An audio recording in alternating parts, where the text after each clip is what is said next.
she has a 10 women membership card.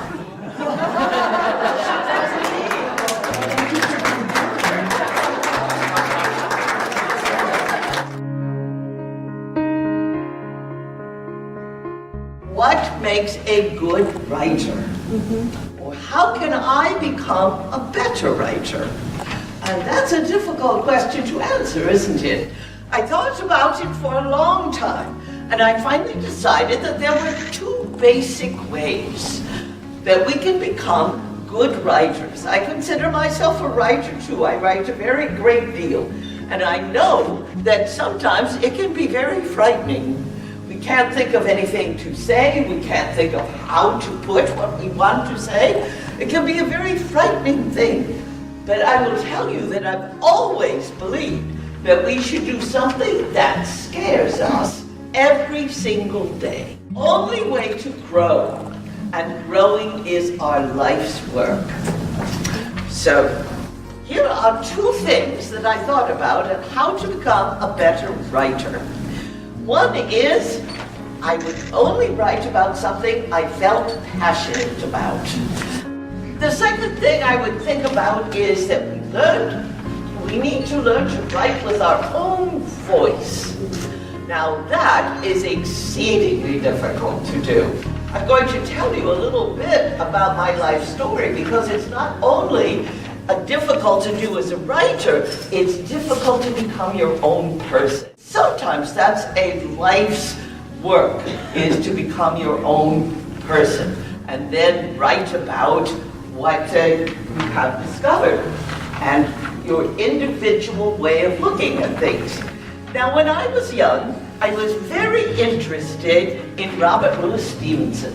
I thought he was the most wonderful author I had ever read when I was a child, and I read and reread his novels, trying to copy him in every single way. And that is not a good thing to do. I think we can read somebody for inspiration, but we must be able to put our own stamp on it. While old, you have developed into a work of art.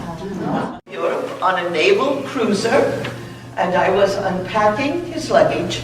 I found a stack of love letters to him from my private secretary, Lucy Mercer. I offered him a divorce, but in the end, we decided that we would continue together. It was only a few years later when the children and I were at Campobello in New Brunswick, and that was Franklin's family's cabin. He loved it there. He came up to join us and said that he was going to go for a swim before dinner.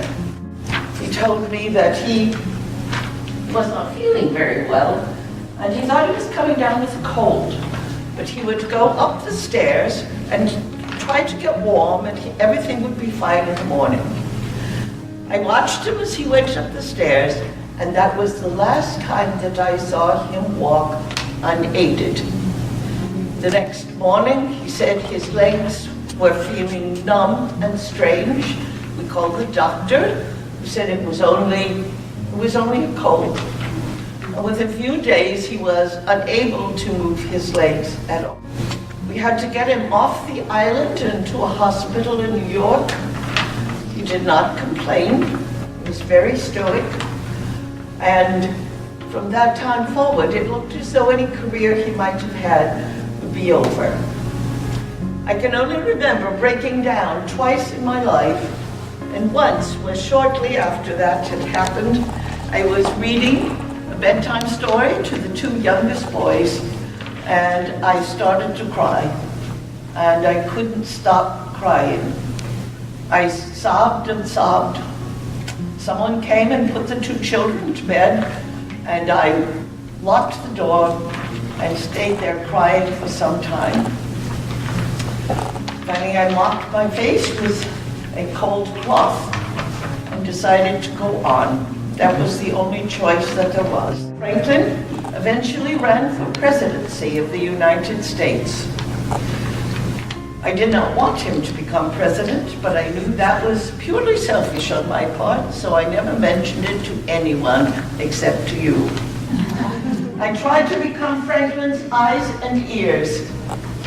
I went everywhere to try to see what people in the United States were doing. Down into coal mines, into prisons.